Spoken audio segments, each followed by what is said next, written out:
नमस्कार, मैं महागुरु गौरव। राहु,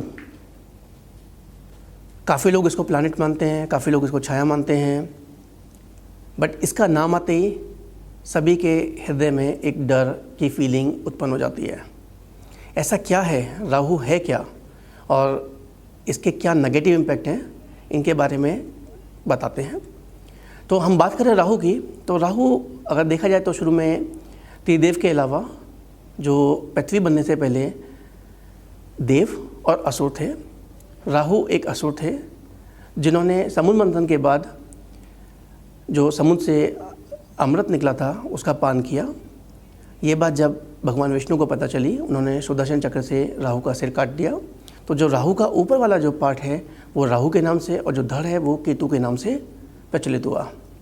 इसको सांप के फेस आगे का जो पार्ट है, मुख वाला पार्ट को राहु, और जो पूंछ वाला पार्ट है उसको हम केतु के रूप में भी मानते हैं। राहु एक नेगेटिव प्लैनेट है, ये एक सत्य है, और इसके नेगेटिव इम्पैक्ट बेसिकली जो मेजर है वो है लोगों की बुद्धि को भ्रमित करना, अच्छाई के रास्तों से, अच्छाई के पथ से भ्रमित करके नेगेटिव वाली साइड पे, नेगेटिव कर्मास की तरफ डाइवर्ट करना। तो जानते हैं कि राहु करता क्या है और उसको हम कैसे उसके नेगेटिव इम्पैक्ट को नेगेट कर सकते हैं। आपको यदि आप राहु की महादशा में, या राहु आपके कुंडली के अंदर, आपकी लगन कुंडली, नवमाशा या फिर आपके मून चार्ट में नेगेटिव इम्पैक्ट दे रहा है, उनके नेगेटिव इम्पैक्ट को रिमूव करने के लिए हमारे, और महादशा, अंतर्दशा या प्रत्यंत दशा के हिसाब से जो नेगेटिव इम्पैक्ट आ रहे हैं उसको रिमूव करने के लिए हमें ये उपाय करने चाहिए।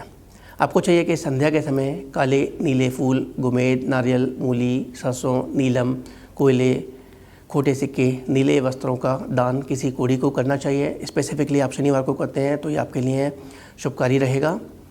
राहु की शांति के लिए आपको लोहे के हथियारों का, नीले वस्त्रों का, कंबल, लोहे की चादर, तिल, सरसों तेल, विद्युत उपकरणों का दान करना चाहिए। आपको सफाई कर्मचारियों को भी लाल अनाज देने से राहु के ग्रह की शांति मिलती है। यदि आप धारण कर सकते हैं और आपको यदि सूट करता है तो आपको गोमेद को लेफ्ट हैंड की मिडिल फिंगर में, चांदी में, शनिवार के दिन धारण करना चाहिए। राहु से पीड़ित व्यक्तियों को इस ग्रह से संबंधित जो रत्न हैं उनका भी दान करना चाहिए। और शनिवार का यदि आप व्रत रखते हैं, आप कोढ़ियों को खाना खिलाते हैं, काले कुत्ते को और गाय को, काले कौवे को रोटी खिलाते हैं, आप कुष्ठ रोग से पीड़ित व्यक्ति की सेवा करते हैं, उनको अपने पहने हुए काले कपड़े या नीले कलर के कपड़े और उनको मीठे का भोजन कराते हैं, ये आपके लिए शुभकारी रहेगा। यदि आप किसी गरीब व्यक्ति की कन्या की शादी करवाते हैं तो राहु की यदि आप महादशा से पीड़ित हैं तो आपके लिए शुभकारी रहेगा। आपको चाहिए, यदि आप महादशा से अगेन राहु की पीड़ित हैं तो एक दूसरा उपाय कि आप सिरहाने जौ रख कर सोएँ, उनको सुबह उनका दान कर दें, इससे भी आपकी राहु की दशा शांत रहेगी। ऐसे व्यक्ति जो राहु की महादशा, अंतर्दशा या नेगेटिव इम्पैक्ट से प्रभावित हैं, उनको चाहिए कि अष्टधातु का कड़ा अपने दाहिने हाथ में धारण करें, हाथी दांत का लॉकेट गले में धारण करें, सफ़ेद चंदन अपने पास रखें, उनकी माला भी आप हृदय पर धारण कर सकते हैं। आपको चाहिए संधि काल, दिन के संधि काल के समय, अर्थात या तो सूर्योदय या सूर्यास्त के समय कोई आपको महत्वपूर्ण कार्य नहीं करें। आपके पास, आपका यदि पैसा किसी व्यक्ति के पास अटक गया है तो प्रातःकाल आपको पक्षियों को दाना दें, मछलियों को दाना खिलाएं। आपको चाहिए कि आटे की गोली उसमें लोहे की छल्ले मिला के आप मछलियों को दान करें या उनको खिलाएं। आपको किसी की झूठी कसम नहीं खानी चाहिए। आपको शनिवार के दिन स्पेसिफिकली आद्रा, स्वाति और सतभिता नक्षत्र में यदि आप शनि की पूजा करते हैं, शनि की आपका छाया दान करते हैं और अपने बाद में गरीबों को आके बाहर, मंदिर के बाहर आने के बाद आप मीठे, चार पूरी, हलवे का दान करें तो ये आपके लिए शुभकारी रहेगा। जो व्यक्ति इनसे राहु की महादशा या राहु की नेगेटिव एनर्जी से प्रभावित हैं, उनको चाहिए कि मदिरा और तंबाकू के सेवन से आप बिल्कुल अपने आप को दूर कर लें।